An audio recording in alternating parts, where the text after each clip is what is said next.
इस कार्यक्रम के पुण्यार्चक हैं श्री रतन लाल जी, श्रीमती राजप्रभा, अशोक, ममता, आदित्य, रिद्धिमा, आकाश एवं विशाल सेठी कोलकाता, श्री सुनील जी, श्रीमती आशा जी, विक्की, श्रेया, सिद्ध एवं अद्विता, हैदराबाद।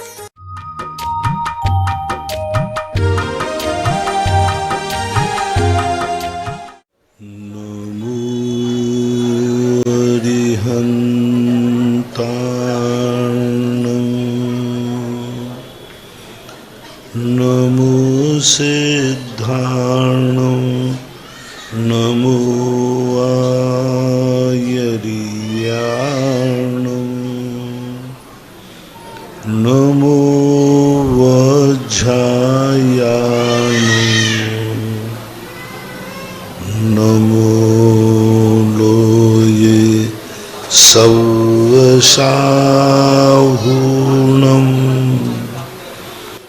पंच परमेष्टि भगवान के आचार्य श्री गुरुवर कुंद कुंद महाराज की, आचार्य श्री गुरुवर विद्यासागर महाराज, मुनि पुंगव निर्यापक सम्राट मुनि श्री सुधासागर जी महाराज की।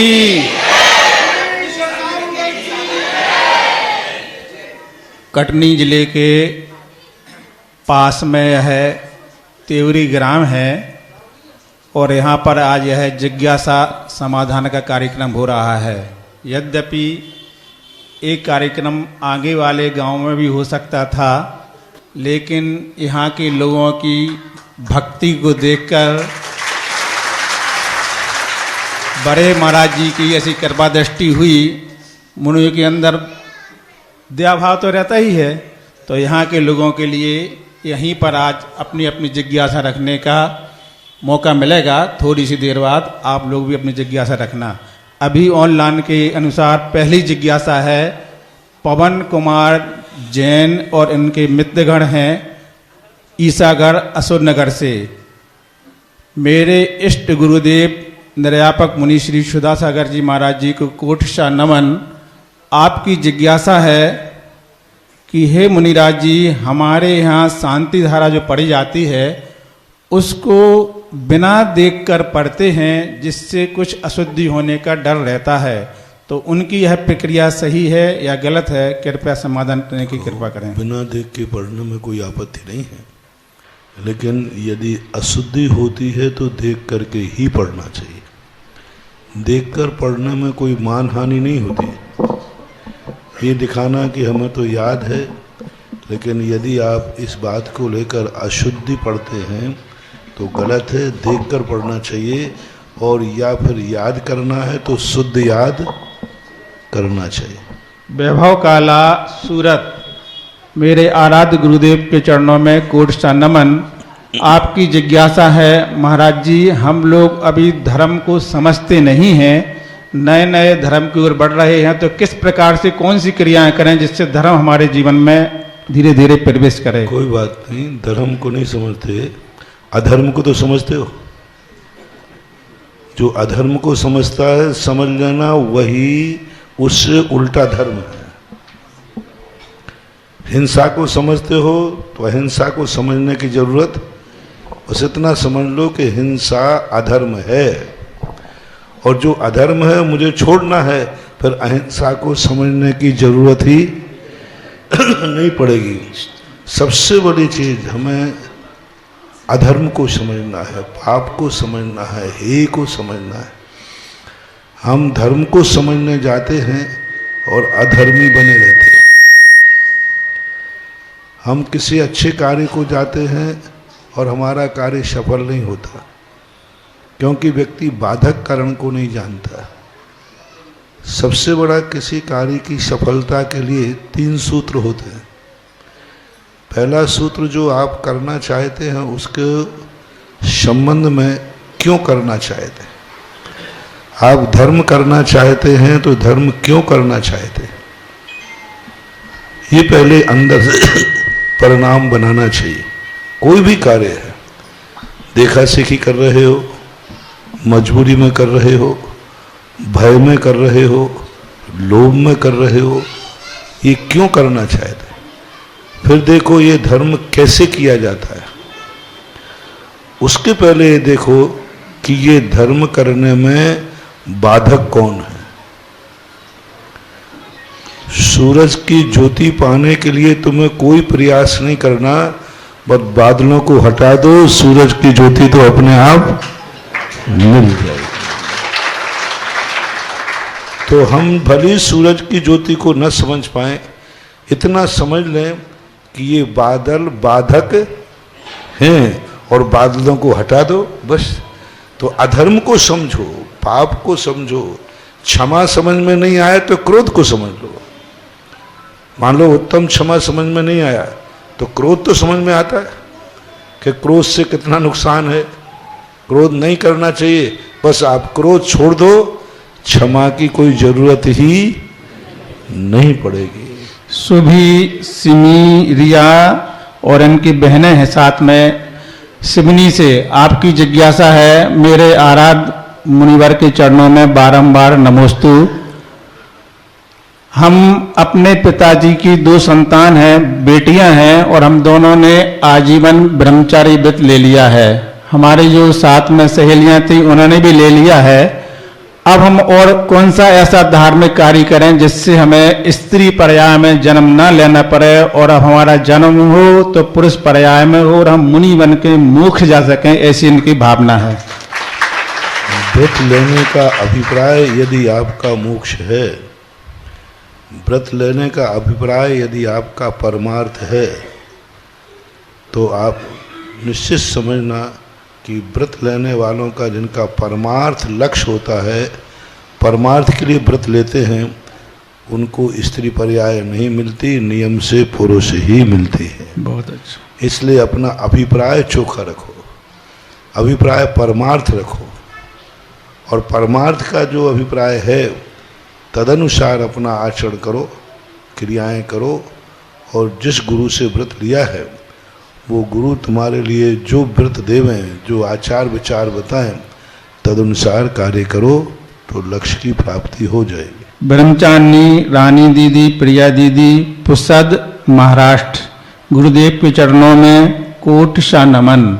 आपकी जिज्ञासा है कि राग देश संसार का कारण है, और जहाँ राग देश होता है वहाँ पर अपेक्षाएं और उपेक्षाएं दोनों होती रहती हैं, लेकिन राग देश या अपेक्षा के बिना हमारा जीवन चलता भी नहीं है। तो हम ऐसा कौन सा कार्य करें जिससे हमारी अपेक्षाएं कम हो जाएं और हम धर्म में पूर्णतः मन लगा सकें? राग द्वेष के बिना चलता नहीं है कि तुम चल नहीं पा रहे हो, राग द्वेष के बिना भी चलता है, ऐसी बात नहीं है। यदि हमारा अभिप्राय सामने वाले को नीचा दिखाना ना हो, मात्र अपने कार्य की सिद्धि करने का भाव हो, सामने वाले को दुख देने का भाव ना हो, स्वयं को सुख लेने का भाव हो, तो बहुत कुछ राग द्वेष से बचा जा सकता है। व्यक्ति की सबसे बड़ी कमजोरी है कि वह सुखी नहीं रहना चाहता, वो अपने से प्रतिपक्ष को दुखी देखना चाहता है।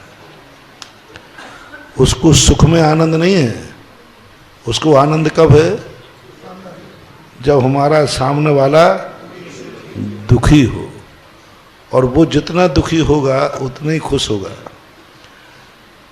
तुम्हारे लिए इस बात की तकलीफ नहीं है कि मेरा सम्मान क्यों नहीं हुआ, तकलीफ है कि इसका क्यों हो गया। भाई तुम्हारा नहीं, बोले वो कोई बात नहीं कोई जरूरत, पर इसका हुआ क्यों।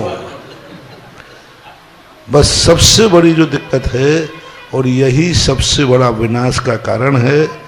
यदि हम ये चाहें कि मेरा सम्मान भी होना चाहिए, तो यहाँ तक कोई बड़ा दोष नहीं है, लेकिन मेरा होवे या न होवे इसका क्यों हुआ, ये है सबसे बड़ा नीच गोत्र के बंध का कारण। और नीच गोत्र का बंध मिथ्यात्व के साथ होता है। मिथ्या दृष्टि नियम से दूसरों के यश, दूसरों के वैभव को देख करके जो ईर्ष्या करता है, जलता है, वो नियम से मिथ्या दृष्टि ही होता है। स्वयं को पाने का भाव कर रहा है, वो मिथ्या दृष्टि नहीं है।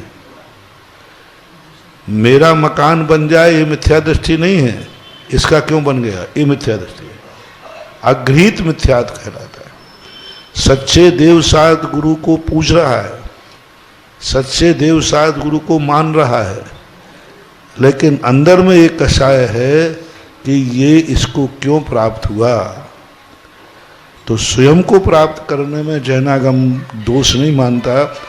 दूसरे को जो प्राप्त हुआ है उसके प्रति जो ईर्षा भाव, द्वेष भाव आता है, वह अगृहीत मिथ्यात्व का कारण बनता है। वो सच्चे देव साध गुरु को मानता रहता है, फिर भी मिथ्या दृष्टि बना रहता है। इसलिए मेरी भावना में कहा ना, देख दूसरों की बढ़ती को कभी न ईर्षा भाव करो। पूरी भावना में कहीं ये नहीं कहा कि तुम आगे मत बढ़ो, तुम आगे मत बढ़ो, तुम सुखी मत रहो। नहीं, खूब बढ़ो, खूब सुखी रहो, लेकिन दूसरों की बढ़ती को देख करके ईर्षा भाव करना, ये सबसे बड़ा विनाश का कारण है। ममता काला सूरत आराध्य गुरुदेव के चरणों में कोटिशा नमन। आपकी जिज्ञासा है कि कोई व्यक्ति हमारे बारे में बद्दुआ देता है, बुरा सोचता है, तो उसका ऐसा सोचने से क्या हमारा बुरा हो जाएगा? बुरा उसके सोचने से तो नहीं हो सकता, लेकिन यदि हम उसको एक्सेप्ट कर लेते हैं तो फिर प्रभाव पड़ता है। सबसे बड़ी चीज़ है कि जब वो मेरा बुरा सोच रहा है, मैं बुरा हूं ही नहीं, तो फिक्र नहीं करना चाहिए। और यदि हम अपने आप को संभाल के रखते हैं तो बुरा सोचने वाला व्यक्ति अपने आप, वो उसकी वर्गणाएं उसको उसका ही बुरा कर देंगे। तुम्हें अपने आप को सुरक्षित रखना है, तुम्हें अपने आप को बुरा नहीं सोचना है। तुम्हें ये नहीं सोचना है कि ये मेरा बुरा सोचेगा तो मैं इसका भी बुरा करूँगा, तो एक दिन वो पराजित हो जाएगा।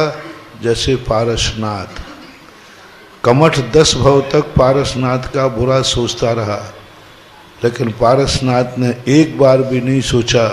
अंत में विजय किसकी हुई? अपनी तरफ से नहीं करना, अपने आप को निर्मल करना। उसकी बुराई, उसके सोचने से कुछ होने जाने वाला नहीं है।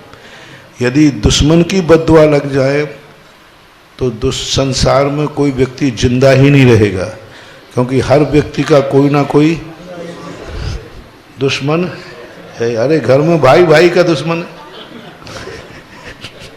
कोई ना कोई विपरीत बुद्धि वाला होता है, और विपरीत बुद्धि वाला कभी भी भला नहीं चाहता, तो ऐसा कुछ नहीं होता। प्रबल जैन चरगुआ महाराज श्री के चरणों में कोटिशा नमन। आपकी जिज्ञासा है कि भोग भूमि में जो नभचर जीव रहते हैं पंचेंद्री, उनको क्या छायक संवेदन हो सकता है? हो सकता है, क्योंकि यदि किसी जीव ने पहले त्रियंश आयु का बंद कर लिया है और त्रियंश आयु का बंद करने के बाद छायक सम्यक दर्शन प्राप्त हुआ है, तो वो नियम से भोग भूमि ही जाता है। श्रीमती, जैसे कि छायक सम्यक दर्शन प्राप्त करने वाला नरक जाता है। राजा शृणक ने पहले नरक आयु का बंद किया, बाद में छायक सम्यक दर्शन प्राप्त किया, तो नरक चला गया। भोग भूमि में उत्पन्न तो नहीं होगा, लेकिन यहाँ आयु बंद होने के बाद यदि प्राप्त किया है तो ये अपवाद है, वह जा सकता है, कोई बाधा नहीं। श्रीमती अनीता जैन हिसार हरियाणा, मेरे आराध्य गुरुदेव के चरणों में कोटिशा नमन। आपकी जिज्ञासा है कि हे गुरुदेव, हम ग्रस्त अवस्था में किसी कार्य की सिद्धि के लिए शांति धारा करते हैं और वह काम हमारा बन जाता है, तो बनने के बाद अब दूसरी अगली परेशानी अगर आती है तो उसी शांति धारा या उसी पुण्य से हट जाएगी कि दोबारा फिर से करना पड़ेगी?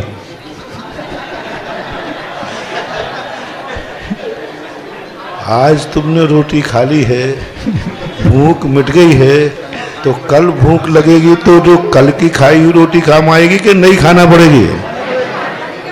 नहीं, कल तो खा ली थी, कल खाई थी तो कल की भूख मिट गई। आज खाओगे तो आज की भूख। कल बीमार हुए थे तो कल दवाई खाई थी, अब आज बीमारी हुई तो कल की दवाई काम कर जाए, ऐसा नहीं होता। उसमें कितना पावर है। कुछ दवाइयाँ ऐसी होती हैं जो एक बार लगाने के बाद में वो बीमारी नहीं होती, जिसे तुम टीका बोलते हो।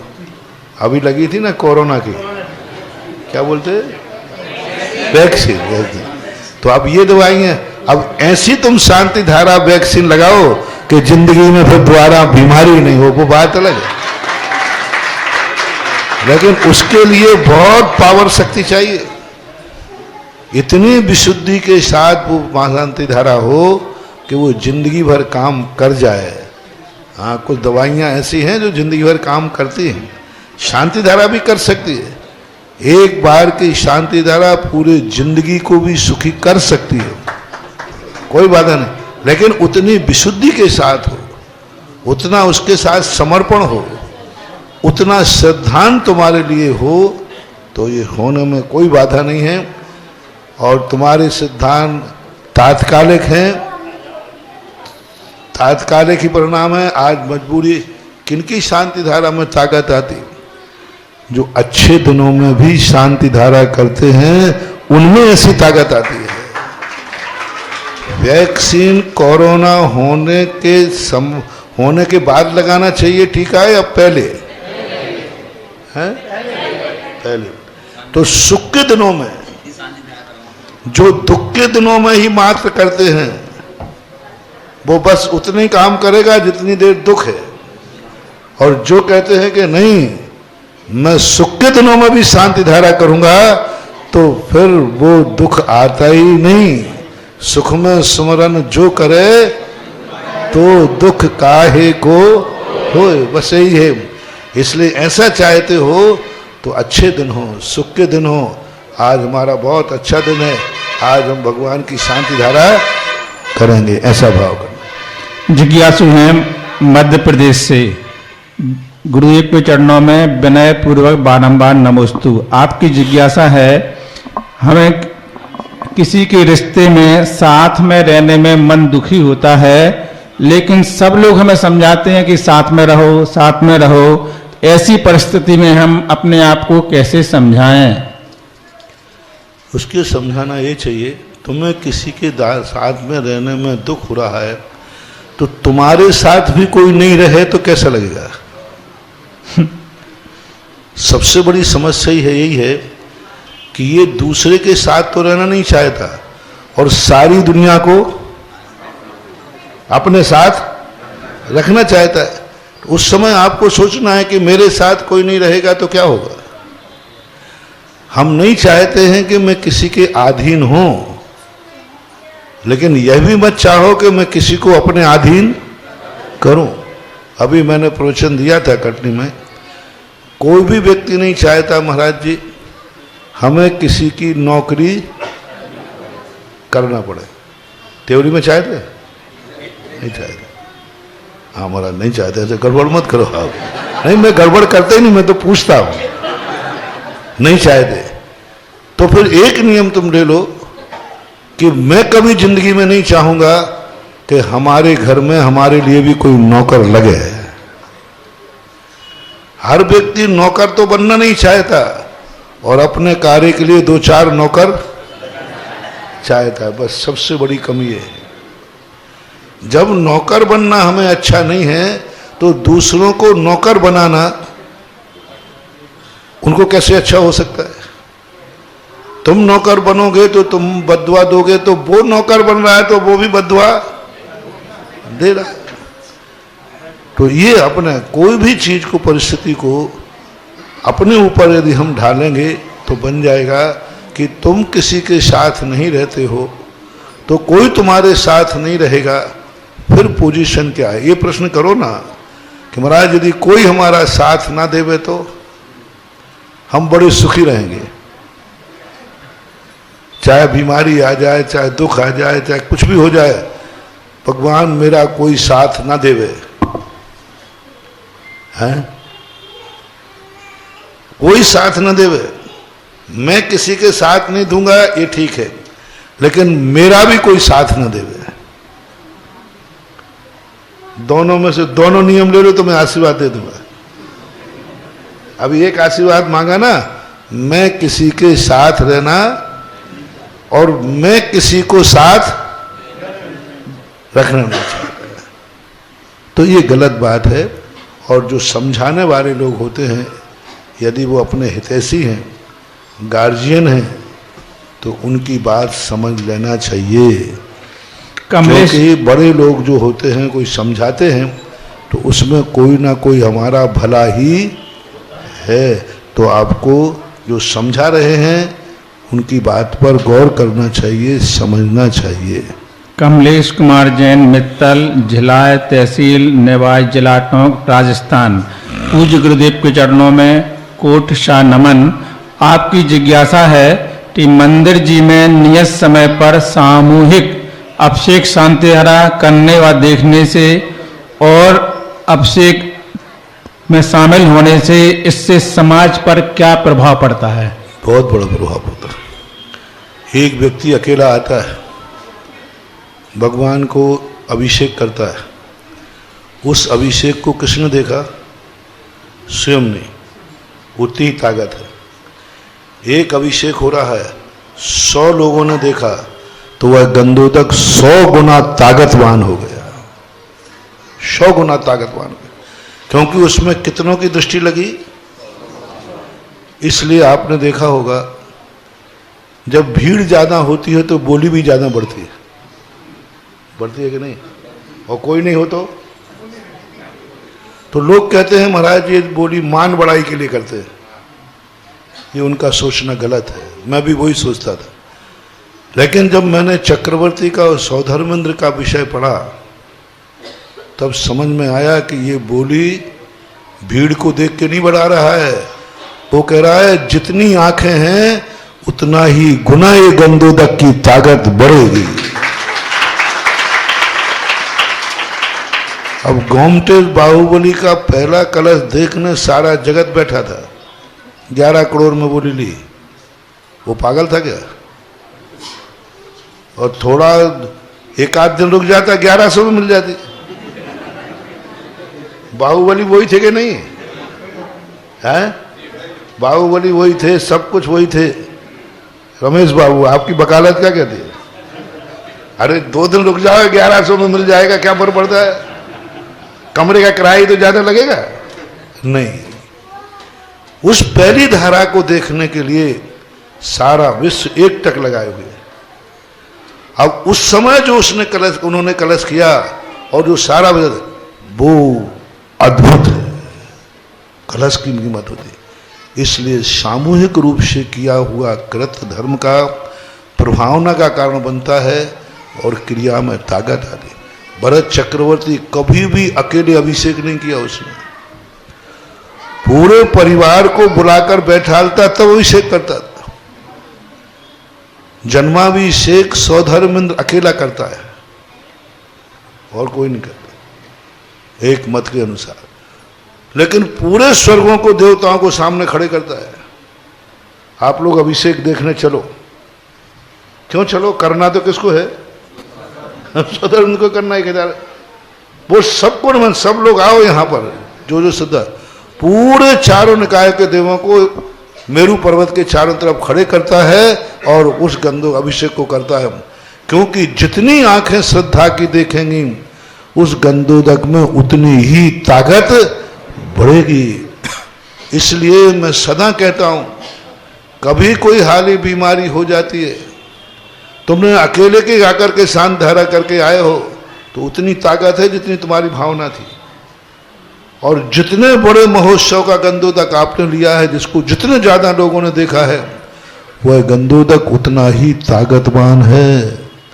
सामूहिक अभिषेकों का प्रभाव क्यों? वार्षिक महोत्सव का प्रभाव क्यों? क्योंकि वो सामूहिक होते हैं। इसलिए सामूहिक अभिषेक क्रियाओं का बहुत बड़ा प्रभाव पड़ता है, ऐसा मानना चाहिए। इंजीनियर अभिषेक जैन, गोटेगांव। नमोस्तु गुरुवर, आपकी जिज्ञासा है मंदिर जी में चंदोबा क्यों लगाना चाहिए और किस चीज का बनना चाहिए? पहली बात, चंदुआ का कोई भी उल्लेख किसी में मूल संहिता में देखने में नहीं आया। ना तो महावीर भगवान के 46 मूल गुणों में आया, ना अष्ट प्रातिहारों में आया। कहीं भी ऐसे चंदुआ का अलग से किसी अनिवार्य शक्ति से जुड़ा हो, ऐसा नहीं। लेकिन चंदुआ बांधने की परंपरा रही है।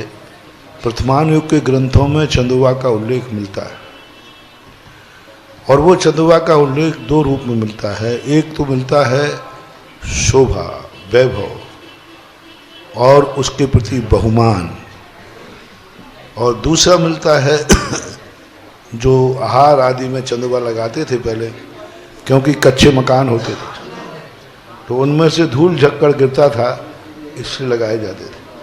भगवान के ऊपर भी अंदर जाकर के जानवर आदि छिपकली ना आ जाए, उसलिए। अब रही बात कैसा चंदुआ होना चाहिए, जैसा आप बनाना चाहो वैसा होना चाहिए। एक चंदुआ, ओम शांति, एक ऐसा चंदुआ मैंने देखा, स्थान नहीं बताऊंगा क्योंकि सारी दुनिया सुन रही है, इसलिए। एक तलघर के अंदर मुझे ऐसे ही एक पंपलेट मिला पुराना, बिहार करते करते, कि यहाँ पर रजतमयी रथ है, और वहाँ देखा तो वो सारा नगर उजड़ा हुआ पड़ा है, कोई समाज नहीं, कुछ नहीं, मंदिर भी जर्जरित है। मन के रथ कहाँ गया? और रथ को जब जिससे पूछो वो कहते महाराज जी खाना नहीं खा गया। कई लोग कहे महाराज जी उस समय के लोग खा गए होंगे। मैंने कहा मेरा जैनी सब खा सकता है, लेकिन मंदिर का माल नहीं खा सकता। दुनिया की संपत्ति डकार जाएगा, लेकिन मंदिर का। फिर मैं वहां गया, कई दिन तक मैं खोजता रहा, लेकिन जब खोज चालू हुई तो हाथ कुछ ना कुछ तो लगेगा। 8 दिन तक, 8 दिन ध्यान, सब देखना पढ़ना, 9वें दिन जाकर के वो तलगर हमारे हाथ आ गया, और उसमें इतना सामान निकला, रथ निकला, और भी निकला, कि रात के 10 बजे हम बैठे, सुबह 6 बजे तक हम पूरा सामान गिन नहीं पाए। कमेटी साथ थी, सब लोग बैठे थे, और उसके अंदर एक चंदेवा निकला, बहुत लंबा चंदेवा। अब वो चंदेवा ऐसी जरी का बना हुआ था, सोने का और चांदी की जरी का, और किसमें रखा था? एक संदूक में नीम के पत्तों के बीच में। जब वो नीम के पत्ते मैंने देखे तो मैंने कहा पितरे के लोग कितने कंजूस होते थे कि नीम के पत्ते भी सुरक्षित कर दिए। लेकिन उसको जब उठाया तो उसके नीचे मैंने सोचा इसका बाजार भाव लिखाया जाए, पूछा जाए। तो एंटिक वालों को बुलाया, तो उस चंदेवे की आज से 20-25 साल पहले उसने कहा 50 लाख तो अभी ले लो, और महंगा चाहिए हो तो थोड़ा सा हमें समय दो। हमने कहा ना देना है ना लेना है, वो तो पूछना था। तो चंदेवा 50 लाख का 30 साल पहले बनता था, वो तो कब बना होगा? तो आज कितने का बनाना है त्योरी में? महंगाई भत्ता जोड़ लो, अपनी शक्ति प्रमाण, सोने का बनाओ, चांदी का बनाओ, जितना बनाओ। भगवान के संबंध में ये कभी नहीं सोचना कितने का बनाओ, जितने का बनाओ उतने का कम है। सोने का भी बनाओ तो कम है, और मूल्यवान चांदी बनाओ, गज मोतियों को बनाओ तो कम है। कभी भी ये तृप्त नहीं होना।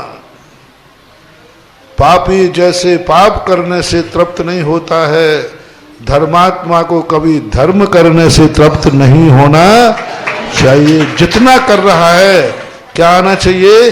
ये तो कुछ भी करोड़ों का दान देने के बाद भी क्या कहना, कुछ नहीं। जब कुबेर ने समोषण की रचना की, पूरी ताकत लगा दी, संपदा लगा दी, सारे जगत में प्रशंसा हो रही कि कुबेर ने क्या समोषण बनाया है, क्या समाय बनाया है। सौधर्मेंद्र ने देखा कुबेर एक कोने में बना करके नीचे गर्दन खड़ा किए हुए खड़े था। देवराज पूछते हैं, कुबेर तुम क्या कर रहे हो? सारा जगत तुम्हारी प्रशंसा कर रहा है कि तुमने ऐसा समोषण बनाया, तुम तो इसको खुश होना चाहिए। बोले, देवराज मैं भी समोषण को देख करके खुश हुआ था, लेकिन जैसे मैंने भगवान को देखा तो मेरा समोषण चरणों की धूल के समान लगा। इसलिए अब मैं शर्म से माथा झुका रहा हूं कि हे प्रभु, आपके सामने ये समोषण कुछ भी अहंकार करते हो। मैंने मंदिर बनाया, मैंने वेदी बनाई, मैंने छबर चढ़ाया, नहीं, आज से क्या कहना, ये तो कुछ भी नहीं है। बस ऐसा भाव करके हर चीज का कार्य करना चाहिए, करना अपने शक्ति प्रमाण, लेकिन शक्ति प्रमाण करने के बाद कहना चाहिए ये तो अभी कुछ भी नहीं। इससे अपना दान का, वस्तु का ताकत बढ़ती है। जब तुमने कह दिया ये कुछ भी नहीं है, तो कर्म ऐसा बंधेगा कि तुम्हें और ताकत देगा। ऐसा जिज्ञासा समाधान के सत्र में अभी ऑनलाइन प्रश्न आप सभी के सामने थे। अब इस सत्र में जब हम आगे बढ़ेंगे तो आप सभी के प्रश्नों को आमंत्रित करेंगे। जिनका नाम मैं यहां से पुकारूं वो सभी लोग चल करके मेरे पास यहां आकर के खड़े हो जाएंगे, जिससे आने जाने आ गया है कॉर्डलेस माइक, ठीक है। सबसे पहली जिज्ञासा तो पूज्य मुनिश्री के चरणों में त्योरी समाज की है, और संपूर्ण त्योरी समाज ने यह कहा कि हम सबकी ओर से ये जिज्ञासा संचालक रखेंगे कि पूज्य मुनिश्री पूरे भारतवर्ष की अनेक जगह की समाज को आपके चातुर्मास मिले और वाचना मिली। कभी जयपुर को मिला, कभी जबलपुर को मिला, कभी ब्यावर को मिला और कभी अहमदाबाद को मिला। उनका ऐसा कौन सा विशेष पुण्य था वो हम नहीं जानते, लेकिन त्योरी वालों की शंका है कि हम ऐसा क्या करें कि 2 महीने का इस वर्ष की वाचना का हम सबको अवसर मिल जाए। भगिभागन वस जोगे वशाय, ध्वनि वय सुनि विभ्रम नशाय। वह भाग्य जो आता है वो ऐसी तलब से आता है कि व्यक्ति को जन्म जन्मांतरों से तलब लगती है कि हे भगवान, मुझे मरते समय ऐसे स्थान पर जन्म देना जहाँ पर मुनिराजों के चतुर्मास होते रहे। हमें ऐसे स्थान पर जन्म देना जहाँ पर जिनेन्द्र देव का, हे भगवान मैं ऐसे कुल में जन्मूं जहाँ मुनिराजों के आहार सदा होते रहे। ये सब कहानी एक भाव पहले की है। अंतिम मरते समय जो भाव आता है वह कलमबद्ध बयान होता है। कोर्ट में होता ना कि मरने वाला व्यक्ति जो कह जाए वो कलमबद्ध मानते हैं, पर उसकी कोई गवाह नहीं होती। इसी प्रकार जब अपन पर्याय छोड़ते हैं उस समय हमारे जो परिणाम आते हैं वह परिणाम कलमबद्ध होते हैं, और कर्म भी वही दशा को प्राप्त कराता है, अंत मतासो गता। तो अंत मतासो गता है, ऐसा परिणाम तुम्हारा। अब तुमने अंत में ऐसा परिणाम किया होगा तो कोई रोक नहीं पाएगा, और नहीं किया होगा तो कोई साधु रुक नहीं पाएगा। 5 साल तुम्हारे पास है, अब तुमने नहीं फेंका होगा तो मैं क्या करूं, और फेंका होगा तो मैं क्या कर सकूंगा, अपने आप होगा। क्योंकि स्वयं कृतम कर्म यदात्मना पुरा। निमित्त भी मिलते हैं, वे हमारा कोई ना कोई पुण्य उदय में आता है तभी मिलते हैं। साधु विहार करता नहीं है, साधु का विहार होता है। अगली जिज्ञासा के लिए श्री दिगंबर जैन पंचायत सभा जबलपुर के अध्यक्ष कैलाश चंद जी को आमंत्रित कर रहा हूं और उसके बाद तैयार रहे अपराजिता जैन त्योरी से। वो तो वैसे ही माइक है, काय चिंता कर रहे हो, तो बहुत जोर से बोलता है। बोलो माइक वाले की इतनी अच्छी आवाज नहीं है जैसी उसकी सुनाई पड़ रही है जी। मंदिर जी में यदि द्रव्य ज्यादा आ रही है, वह निर्माल्य द्रव्य को बेचकर क्या मंदिर के निर्माण में लगा सकते हैं? बहुत अच्छा प्रश्न है। मंदिर में निर्माल ज्यादा आ रही है, उस मंदिर का अतिशय समझो, चमत्कार समझो जी। क्योंकि कुछ मंदिर ऐसे हैं जहां एक मुट्ठी भी चावल नहीं चढ़े, और कुछ मंदिर ऐसे हैं कि माली समेट समेट के या चल रहे, तो ये मंदिर का अतिशय है। बहुत अच्छा प्रश्न सुने सभी लोग। और मंदिर, हाँ बता रहा हूँ, मंदिर में जितनी ज्यादा द्रव्य चढ़ रही है, समझ लेना हुआ है मंदिर में कोई ना कोई शक्ति है, बहुत बड़ी शक्ति है। आप देखते सब वेदियों पर श्रीफल किसी एक वेदी पे चढ़ाते लोग, दीप कहीं, कोई वेदी ऐसी होती जहां एक दीपक भी नहीं जलता, और कोई वेदी ऐसी होती है जहां दीपक ही दीपक जलते रहते, तो ये शक्ति है। अब रही बात निर्माल की अधिकता होने से यदि माली आदि को देने में अराजकता बनती है, तो उस द्रव्य को आप उठा करके उसका विक्रय आदि करके आप मंदिर के निर्माण में नहीं लगा सकते, जैनी के किसी उपयोग में नहीं लग सकता, मात्र जा सकता है तो गौशाला के लिए, किसी गरीब के लिए, जो जिन धर्म को नहीं मानने वाला है, ऐसे कार्यों के लिए दिया जा सकता है। मंदिर के निर्माण में कदापि नहीं लिया जा सकता। अगली जिज्ञासा के लिए आमंत्रित कर रहा हूं अपराजिता जैन। दूसरा गुरुजी, जैसे कि मंदिर के लिए जायदादें खरीदी अपन ने और उन जायदादों में किराएदार भरे थे, वो किराएदार यदि अपन ने खाली कराए हैं तो उसमें क्या दोष है? कोई दोष नहीं है, और क्योंकि तुमने मंदिर की ही संपत्ति बनाई है, किराएदार तो नाराज है, भगवान खुश है। नमोस्तु महाराज। अगली जिज्ञासा के लिए अपराजिता जैन त्योरी और उसके बाद तैयार रहे पवन जैन लुधियाना वाले।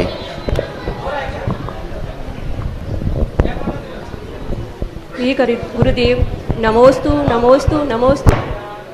हे गुरुदेव, इस शरीर को कितना भी साफ करें तो भी अशुद्ध रहती है, जितना भी शुद्ध हे गुरुदेव, इस शरीर को जितना भी करते हैं उसके बाद में अशुद्धि ही रहती है, पर इस आत्मा हेतु अवगण रहती है, आत्मा रहती है, उसको कैसे शुद्ध किया है ये बताएं। देखो क्या होता है, सागर के जल सो शुचि कीजिए तो भी शुद्ध न होई शरीर। लेकिन पूज्यवर समंत्रभद्र महाराज ने लिखा कि यदि आत्मा शुद्ध हो जाए तो यह शरीर भी शुद्ध हो जाता है। रत्नत्रय स्वभावता सुचौ का ये रत्नत्रय पवित्र थे। यदि रत्नत्रय, जैसे देखें आप लोगों का शरीर है, मुनि महाराज का शरीर है, दोनों को यदि अपन ब्लेड ला करके थोड़ा सा कट लगाएं तो दोनों के पैर में से क्या निकलेगा? खून निकलेगा ना। दोनों का कलर एक सही होगा कि अलग अलग? तो फिर आप लोग महाराज के चरण क्यों छूते हो? स्वयं उठ करके सुबह स्वयं के छू लो ना। माल तो एक ही से, चमड़ी है, हड्डी है, मांस खून है, लेकिन नहीं, ये शरीर महाराज का भी अशुद्ध है, हाड़ मांस का पिंजड़ा है, लेकिन आत्मा में रत्नत्रय आ जाने से यह गंदा शरीर भी इतना पावन हो गया कि जल ढालो तो गंदोदक हो जाए। अब तुम्हारे शरीर पर जल ढले तो गंदा हो जाए, और मुनिराज के पैरों पर जले तो गंदोदक हो जाए। यही तो है, मिट्टी का घड़ा भी यदि घी रख दिया जाए तो उसका नाम क्या हो जाता है? घी का घड़ा। अरे घड़ा तो मिट्टी का ही है, लेकिन घी रख देने से अपन एक वो घी का घड़ा लाओ कि मिट्टी का घड़ा लाओ, बस ऐसे ही है, आत्मा में गुण प्रकट हो जाएं तो शरीर अशुद्ध होकर के भी, बिना स्नान के भी शुद्ध है। आप लोग स्नान करते हो तो भी शुद्ध, और मुनराज जिंदगी में स्नान नहीं करते हैं तो भी शुद्ध होता है। ये अंतर है रत्नत्रय का, गुणों का। अब मैं आमंत्रित कर रहा हूं लुधियाना पंजाब से पवन जी हमारे बीच उपस्थित हैं। उसके बाद तैयार रहें स्वाति जैन जबलपुर। नमोस्तु भगवान, नमोस्तु। मेरी जिज्ञासा तो नहीं है, मतलब रामचंद्र जी और हनुमान जी की गुरु भक्त जो भी भक्ति देखी सुनी, लेकिन जब कुंडलपुर में आपका गुरुदेव और आपका मिलन देखा तो मतलब हम तो गदगद हो गए। तो ये कितने भावों से आपका ये गुरु और शिष्य का मिलन चल रहा है, थोड़ा सा बताएं। अतीत का तो मुझे पता नहीं, भविष्य का जरूर पता है कि ये मुक्ति तक चलता रहेगा। अगली जिज्ञासा के लिए गुरु और शिष्य की जो परिणतियां हैं, ये जभी तक गुरु और शिष्य की परिणति चलती है, पाया न मोक्ष पद जो लो, अच्छे निमित्त सदा अंतिम लक्ष्य तक प्राप्त होते रहें, ऐसी भावना भाना चाहिए। हम अतीत की कोई बात कहें तो वो कर्म के उदय पे जाएगा, और ये जो सम्मेलन होते हैं, मिलन होते हैं, ये कर्म के उदय से नहीं होते हैं, वर्तमान के पुरुषार्थ और पवित्रता से होते हैं। अगली जिज्ञासा स्वाति जैन जबलपुर वालों की, और उसके बाद तैयार रहें अनिल सिंघई तेवरी। नमोस्तु गुरुदेव। मेरी जिज्ञासा यह है कि जिस समाज या परिवार का युवा व्यसनों की ओर बढ़ता जा रहा है, जैसे जुआ, सट्टा, शराब, चोरी इत्यादि, उस समाज या परिवार की क्या गति होगी और ऐसे युवा को कैसे सुधारा जाए? सबसे बड़ी भूल है माता पिताओं की। माता पिता उस समय छेदते हैं जिस समय बालक बिगड़ जाता है। लोग उस समय कुआं खोदते हैं जब आग लग चुकती है, आग लगने के बाद कुआं खोदते हैं। यदि यही सावधानी बचपन से किया जाए कि बच्चे को जब छोटा रहता है उसे पाठशाला भेजा जाए, पाठशाला के संस्कार दिए जाए, उसको धर्म से प्रभावित किया जाए और अधर्म से भयभीत किया जाए, और उन निमित्तों से बताया जाए जहाँ अधर्म की स्थितियाँ हैं, और उन निमित्तों की तरफ प्रेरित किया जाए जहाँ सुधरने के गुंजाइश है, तो ये समस्याएं नहीं आएंगी। हमने ऐसे बहुत कम बालक को ये काज छोड़ करके कि जिनके साथ पूरी सावधानी रखी गई हो बचपन से, फिर वो बिगड़ गए हों, बहुत कम। पाठशालाओं में पढ़ने वाले विद्यार्थी बिगड़ गए हों, बहुत कम। 100% तो नहीं कहूँगा,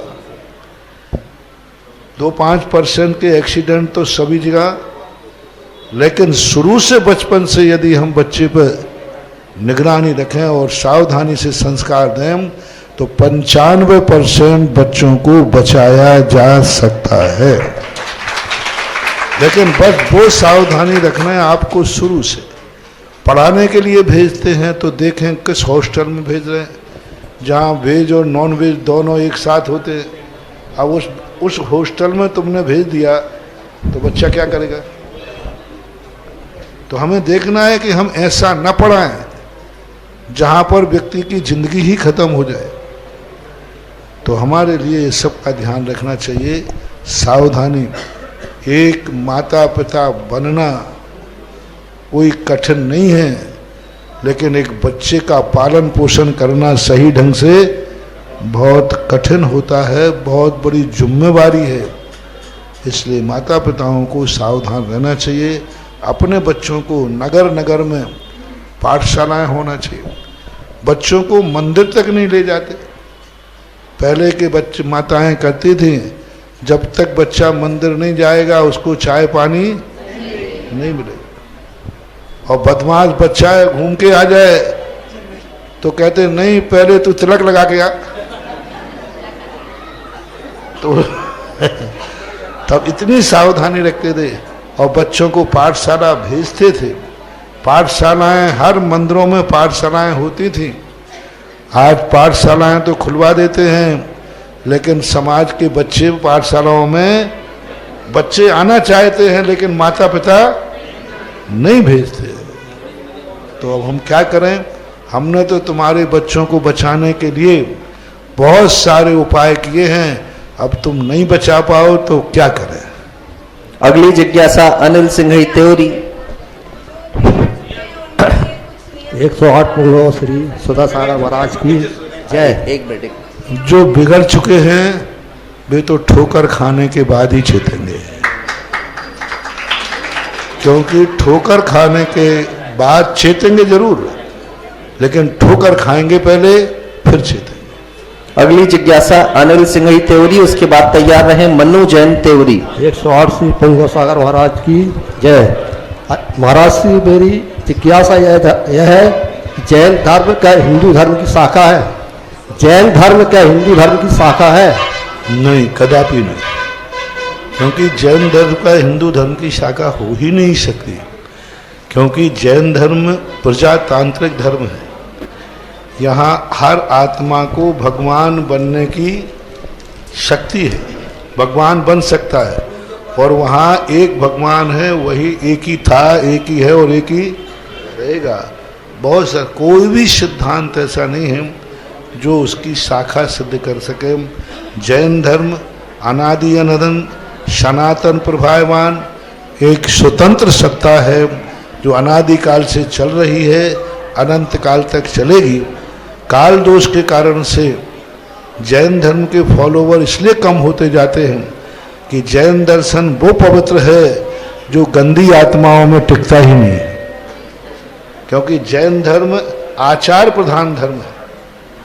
आचार घटेगा धर्म घटेगा, आचार बढ़ेगा धर्म बढ़ेगा, धर्म बढ़ेगा। तो आज वर्तमान में धर्म नहीं, जैन धर्म नहीं घट रहा है, आचार घट रहे हैं, तो धर्मात्मा भी घट रहे हैं। इसलिए दोनों बिल्कुल अलग हैं, और जैन धर्म सनातन अनादि अनंत प्रभायमान है। जैसे सूर्य किसी की शाखा नहीं है, ऐसा जैन धर्म भी किसी की शाखा नहीं है। अगली जिज्ञासा मनु जैन त्योरी, और उसके बाद तैयार रहे नरेंद्र कुमार जैन। नमोस्तु महाराज जी, मेरा प्रश्न ये है कि लोग भाई देखो, बहुत देर से इस बिटिया ने आचार्य जी के सामने बैठकर आचार्य जी फोटो बनाई, वो सारे जगत को दिखाना चाह रही है। खड़े होकर दिखा दो जिससे सब देख लें, अपने हाथ से बनाइए। ये इधर दिखा दो। ये बिटिया जो है लुधियाना पंजाब से आई हुई है। इस बिटिया का नाम है कुमारी माही जैन। एक बार जोरदार तालियां इसके लिए सभी लोग बजा दो, और माही यहाँ सामने आ जाए, तो बिटिया को ये लेकर के भेज दे यहाँ पर सभी के सामने।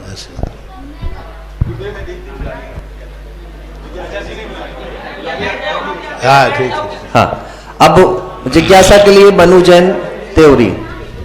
नमोस्तु महाराज जी, मेरा प्रश्न ये है कि लोहा लोहे को काटता है तो लकड़ी लकड़ी को क्यों नहीं काटती?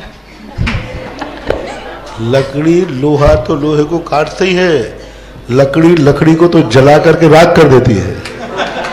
भक्तांबर पाठ पढ़ते बेटा, भक्तांबर पाठ पढ़ा ना, उसमें एक दावानल शब्द आया है, दावानल, और एक बड़वा नल आया है।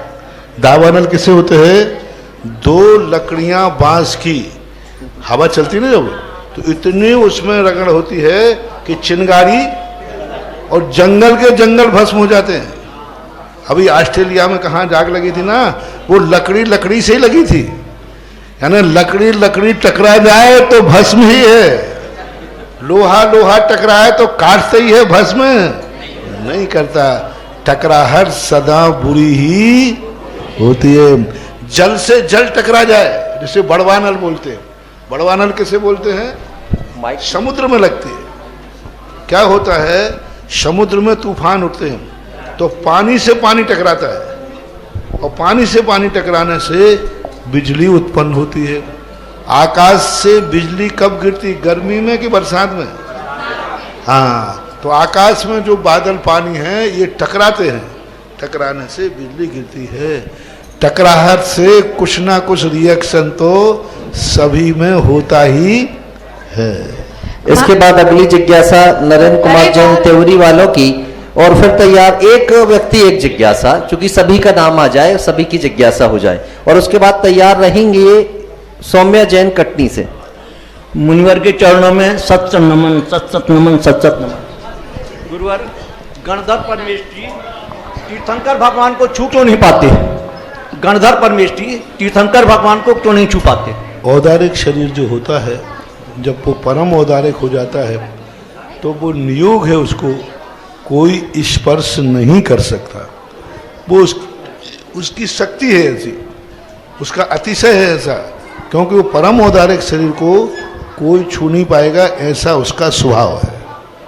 अगली जिज्ञासा सौम्या जैन कटनी वालों की, और उसके बाद दयोदय तीर्थ जबलपुर के अध्यक्ष सतीश जैन नेता की जिज्ञासा। गुरुदेव के चरणों में त्रय बार नमोस्तु नमोस्तु नमोस्तु। गुरुदेव, मेरी जिज्ञासा ये है कि हम बच्चे पढ़ाई करते हैं और हम जैसे क्लासमेट हमारे हमसे आगे निकल जाते हैं तो हमारे अंदर ईर्ष्या भाव आने लगते हैं, तो क्या हमें इसमें दोष लगेगा? दोष लगेगा। अभी प्रश्न कहा था हमने कि अपनी बढ़ोतरी चाहो, लेकिन दूसरा बढ़ रहा है तो इसके प्रति ईर्ष्या भाव नहीं करना चाहिए, दोष है।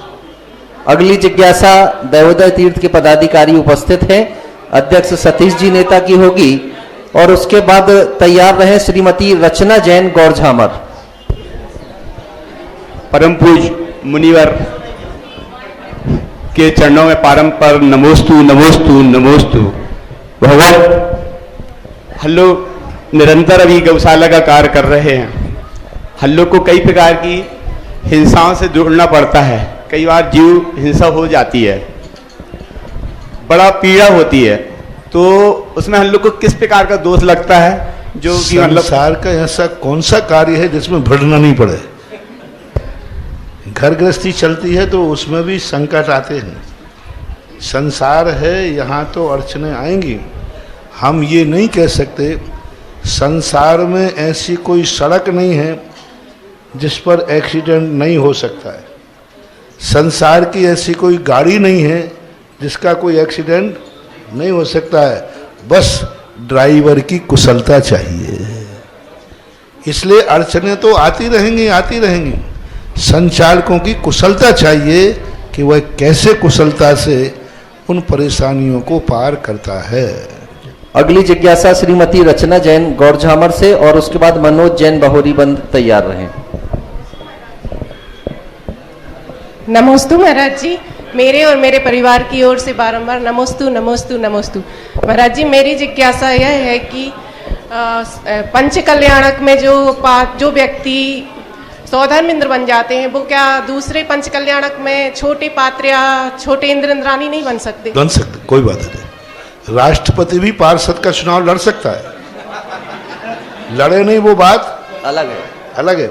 लेकिन मैंने सोचा कि राष्ट्रपति बन गया तो फिर चुनाव नहीं लड़ सकेंगे, नहीं, सब लड़ सकते हैं, नहीं लड़ना है वो बात अलग है, इससे कोई बाधा नहीं, बन सकती।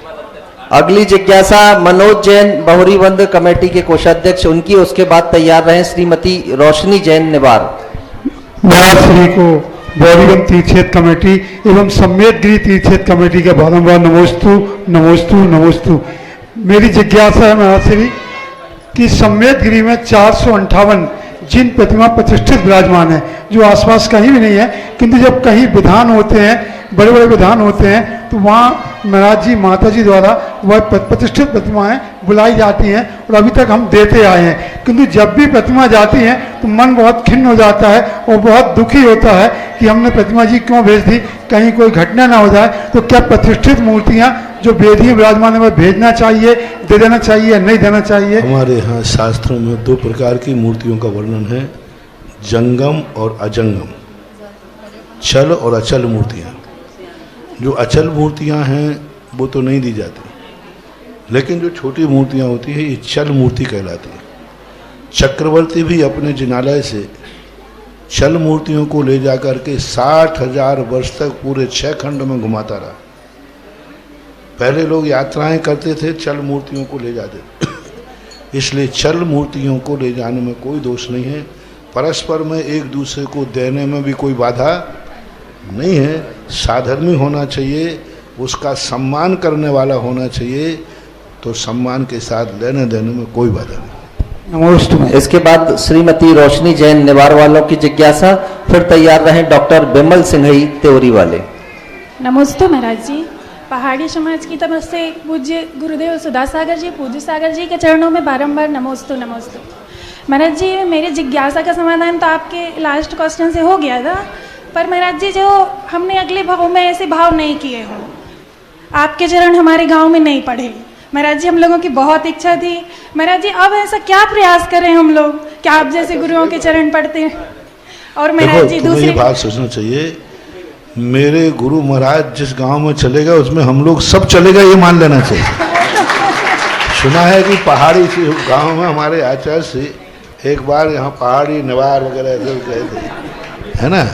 तो अब देखो साधुओं की चारों तरफ समाज होती है, अब साधु उन्हीं में घूमता रहेगा तो कहीं, क्योंकि हर गांव 8-10 किलोमीटर के बाद है, पहाड़ी पहुंचने के बाद आगे वाले महाराज जी 8 ही किलोमीटर है, तो फिर ऐसे घूमने में कोई व्यवस्थाएं नहीं बनती। साधु पदयात्री होता है और दिगंबर जैन साधु के साथ सब समस्याएं, गर्मी भी है, नीचे सड़क भी है, सब है, तो इसमें यही संतोष रखना चाहिए अनुकूलता की। महाराज जी इसके बाद जिज्ञासा डॉक्टर बिमल सिंघई त्योरी वालों की, इसके पश्चात में आमंत्रित करूंगा श्रीमती सविता जैन त्योरी। नमोस्तु स्वामी, नमोस्तु। इस संबंध में देखो सब लोगों को क्या सोचना चाहिए। ओम शांति। सब्जी की दुकान जो होती है वो घर घर भी आ जाती है, हाथ ठेला लेकर, आप जहाँ रहते हो वहीं चले जाए। लेकिन रत्नों की दुकान घर घर आती है कि जहाँ रत्न होते वहीं जाना पड़ता है। तो ये रत्नत्रय की दुकान है, क्योंकि गांव गांव ले जाने की अपेक्षा जहां ये रत्नत्रय की दुकान खुले वहीं पर जाकर के लाभ ले लेना चाहिए। नमोस्तु स्वामी, नमोस्तु। परम पूज्य उमा स्वामी महाराज द्वारा रचित संस्कृत में तत्वासूत्र के 5वें शब्द अध्याय के 21वें सूत्र में लिखा हुआ है, परस्परो ग्राहम जीवो नाम। इतना उपकार, जीव एक दूसरे के प्रति सहायक हैं और सेवक हैं, फिर भी हम एक इंद्रिय जीव के प्रति इतने निर्मम हो जाते हैं कि आज का पर्यावरण इतना दूषित हो जाता है, चाहे पानी हो चाहे जल हो। उपग्रह जीवाना, उपग्रह का अर्थ है जी उपकार ही नहीं है जी। यदि हम किसी का विनाश कर रहे हैं तो हमारा भी विनाश होगा जी। उपकार का अर्थ है जो हम दूसरे के साथ करेंगे वो हमारे साथ भी होगा। अब एक इंद्रिय के साथ निर्दयी होना दो प्रकार का, एक मजबूरी है, उसके बिना जिंदगी जी ही नहीं सकते। तो संगी पंचेंद्रिय होने के नाते यदि वो इस प्रकार जैसे अपन श्वास लेते हैं, पानी पीते हैं, पृथ्वी पर चलते हैं, तो ये सब चीज़ों की व्यवस्था है। निर्दयी भाव नहीं होना चाहिए। प्रकृति के जो नियम हैं उनको हम टाल नहीं सकते। अपने भाव में ये नहीं होना चाहिए, मारने का भाव नहीं आना चाहिए। अब जी मरते हैं वह तो मरेंगे ही। नमोस्तु स्वामी, नमोस्तु। अगली जिज्ञासा श्रीमती सविता जैन त्योरी और उसके बाद तैयार रहे एडवोकेट संदेश जैन। महाराज जी मेरे भाव 5 साल से सिद्धचक मंडल विधान कराने के हैं, लेकिन मैं किसी बीमारी के कारण, कैंसर की बीमारी के कारण 2.5 साल से ग्रस्त हूँ। आप मुझे ऐसा आशीर्वाद दीजिए कि मैं इस विधान कराने में सफल हूँ और मेरी मनोकामना पूर्ण हो। बीमारी आदि आ जाए तो और जल्दी करना ना चाहिए।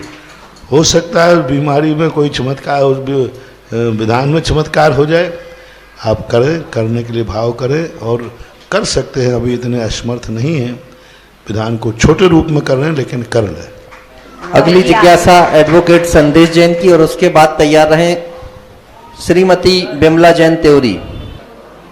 हेलो महाराज श्री के चरणों में नमोस्तु महाराज जी। महाराज जी मेरी जिज्ञासा है कि युवावस्था में हम नियम लेते हैं आजीवन अभिषेक पूजन करने की, अगर वृद्धावस्था में हम नहीं कर पाते हैं तो क्या हमें दोष लगता है और उसका निवारण? करते नहीं हो या कर नहीं पाते? नहीं, अभी तो आजीवन लिया है महाराज जी, अगर वृद्धावस्था में समय कर नहीं पाते हैं जी, वो उसमें कोई दोष नहीं, लेकिन करना नहीं है वो दोष है कुछ। हाँ वो ठीक है। जैन दर्शन पे कैमरा लगाए अंदर भी कि तुम कर नहीं पा रहे हो या कर नहीं रहे हो, कर नहीं पा रहे हो उसमें कोई दोष नहीं। इसके बाद अगली जिज्ञासा श्रीमती बिमला जैन त्योरी और फिर तैयार रहेंगे सूर्यांशु जैन त्योरी।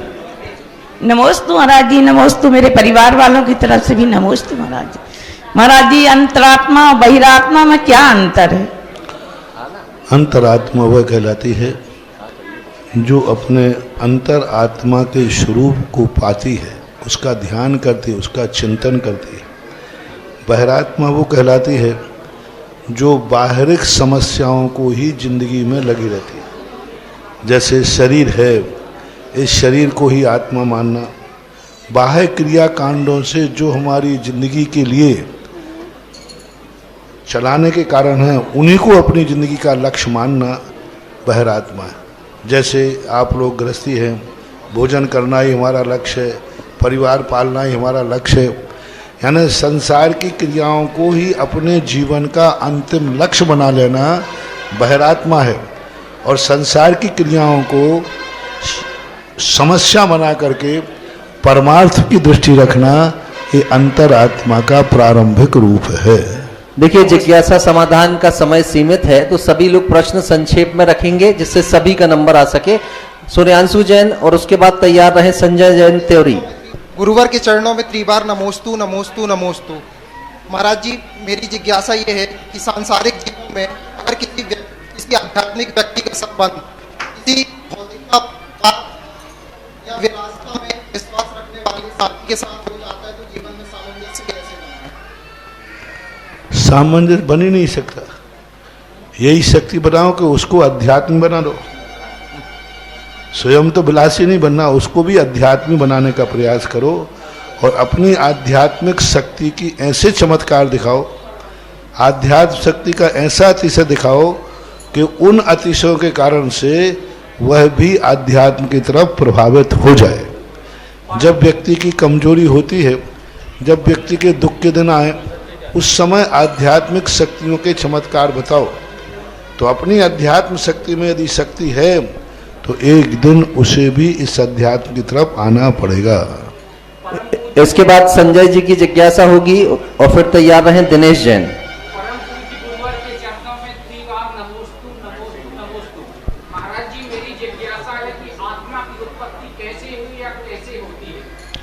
आत्मा की उत्पत्ति नहीं होती, आत्मा शाश्वत है, अस्तिमान है। कुछ चीज़ें ऐसी हैं जिनकी उत्पत्ति नहीं होती, जैसे सूर्य की उत्पत्ति नहीं होती, हवाओं की उत्पत्ति नहीं होती। मैं आपसे पूछता हूँ, इस दुनिया में बीज पहले था या फल? वो कहाँ से आया था? फल कहाँ से आया?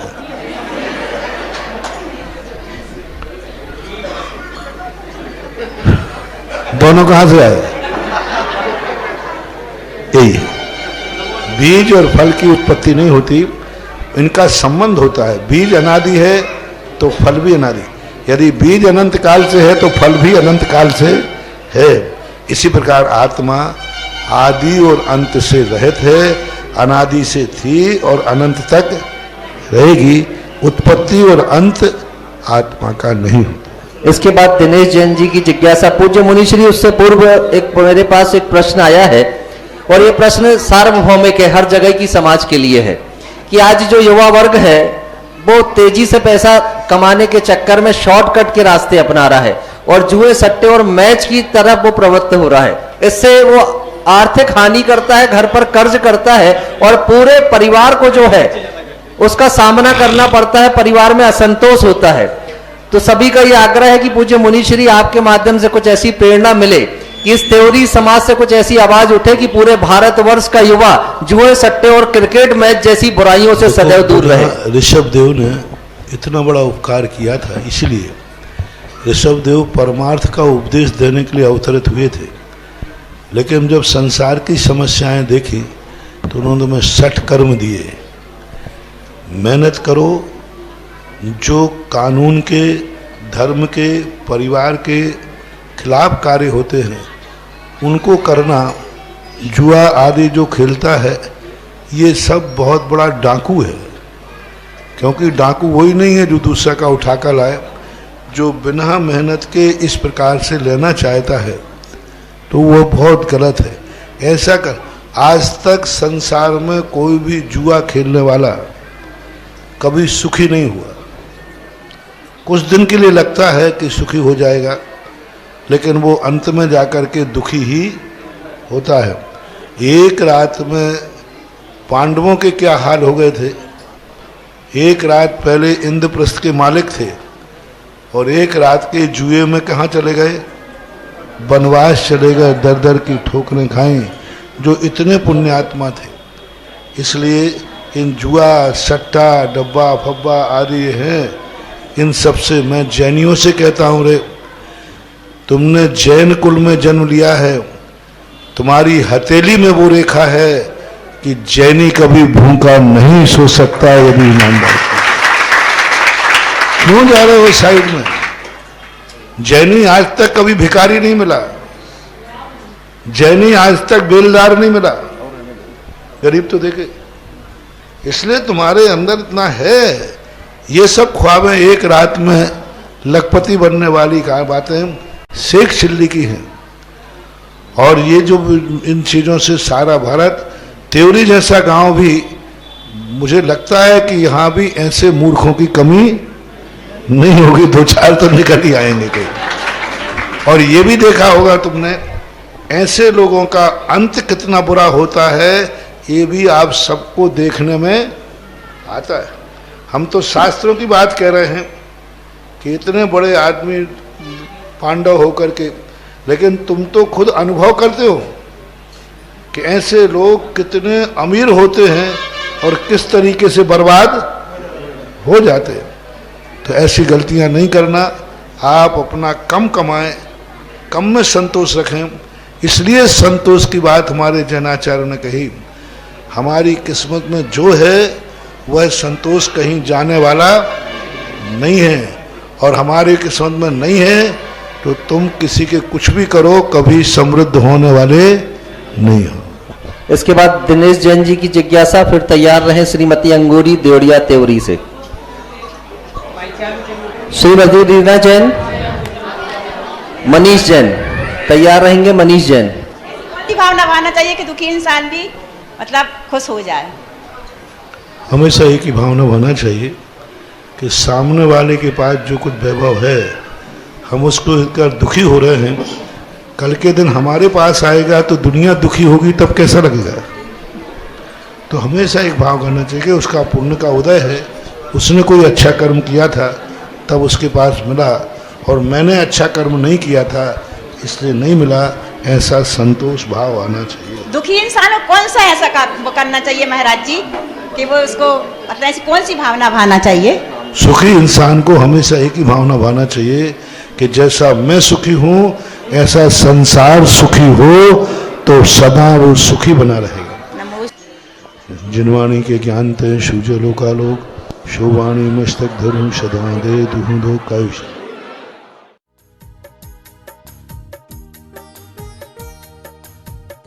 इस कार्यक्रम के पुण्यार्चक थे श्री रतनलाल जी, श्रीमती राजप्रभा, अशोक, ममता, आदित्य, रिद्धिमा, आकाश एवं विशाल सेठी कोलकाता, श्री सुनील जी, श्रीमती आशा जी, विक्की, श्रेया, सिद्ध एवं अद्विता हैदराबाद।